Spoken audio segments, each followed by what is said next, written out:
talking about man called explode. And I think they're true.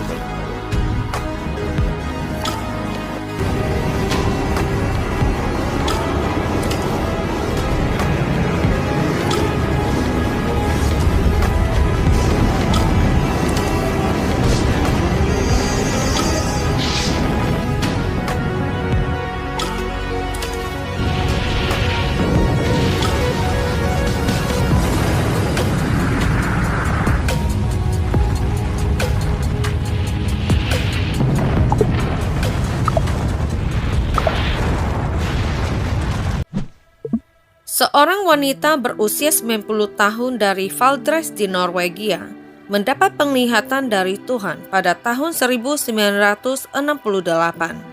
Penginjil Emmanuel Minos mengadakan kebaktian di mana wanita tersebut tinggal. Minos mempunyai kesempatan untuk bertemu dengannya dan dia menceritakan apa yang dilihatnya. Minos menuliskannya, tapi menganggapnya sangat tidak dapat dimengerti sehingga dia menyimpannya. Sekarang hampir 50 tahun kemudian, Minos menyadari bahwa dia harus berbagi penglihatan tersebut dengan orang lain. Wanita dari Valdres ini adalah seorang Kristen yang sangat waspada, dapat diandalkan, sadar dan dapat dipercaya dengan reputasi yang baik di antara semua orang yang mengenalnya. Inilah yang dia lihat. Saya melihat waktu sebelum kedatangan Yesus dan pecahnya Perang Dunia Ketiga. Saya melihat kejadian tersebut dengan mata saya sendiri. Saya melihat dunia seperti sebuah bola dunia dan melihat Eropa, daratan demi daratan. Saya melihat Skandinavia, saya melihat Norwegia. Saya melihat hal-hal tertentu yang akan terjadi sebelum kedatangan Yesus kembali. Dan tepat sebelum bencana terakhir terjadi, bencana yang belum pernah kita alami sebelumnya. Dia menyebutkan 4 gelombang. Pertama, sebelum Yesus datang dan sebelum Perang Dunia Ketiga pecah, akan terjadi detente yang belum pernah kita alami sebelumnya.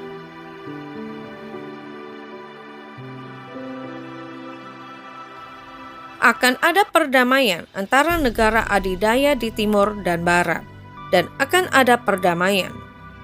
Kemudian Minos berkata, "Ingat, ini terjadi pada tahun 1968 ketika Perang Dingin berada pada puncaknya.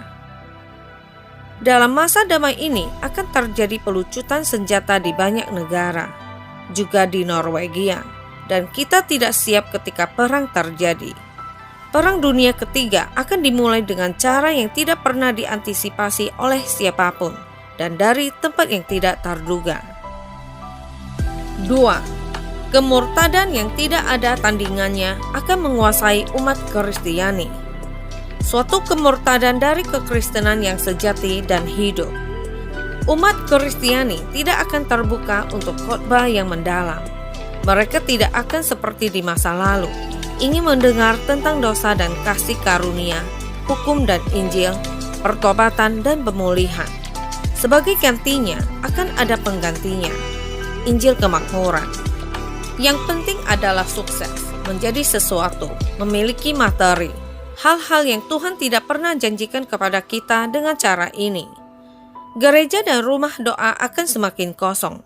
Bukannya khotbah yang sudah biasa kita dengar selama beberapa generasi, seperti memikul salib dan mengikuti Yesus, melainkan hiburan, seni dan budaya akan menyerang gereja-gereja di mana seharusnya ada pertemuan untuk pertobatan dan kebangunan rohani. Dan hal ini akan meningkat tajam menjelang kedatangan Yesus kembali.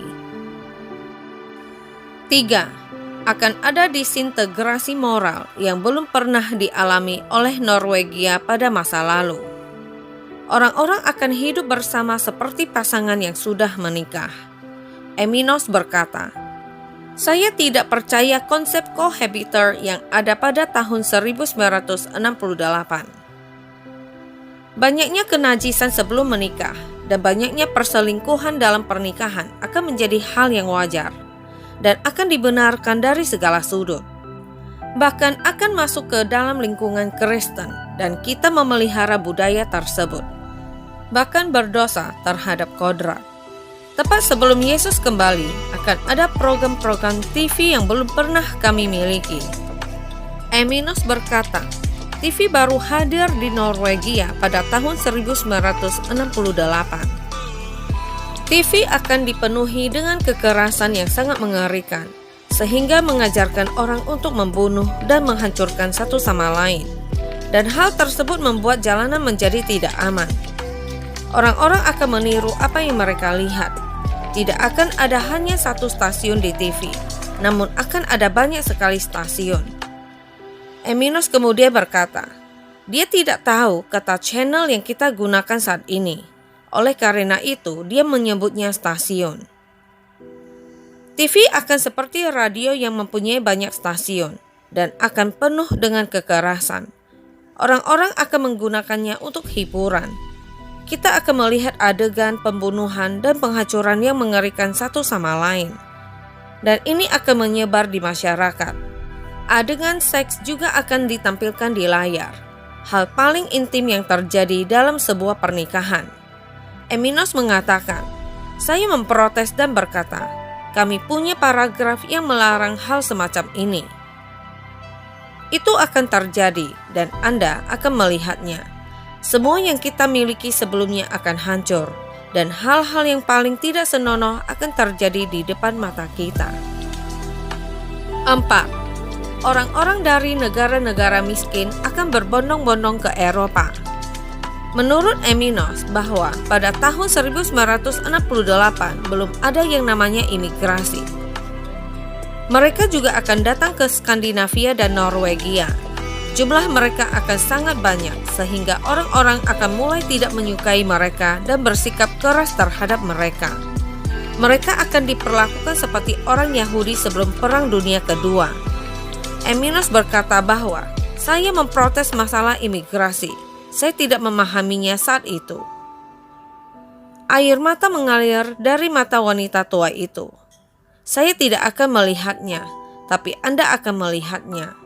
Lalu tiba-tiba Yesus akan datang dan Perang Dunia Ketiga pecah. Ini akan menjadi perang yang singkat.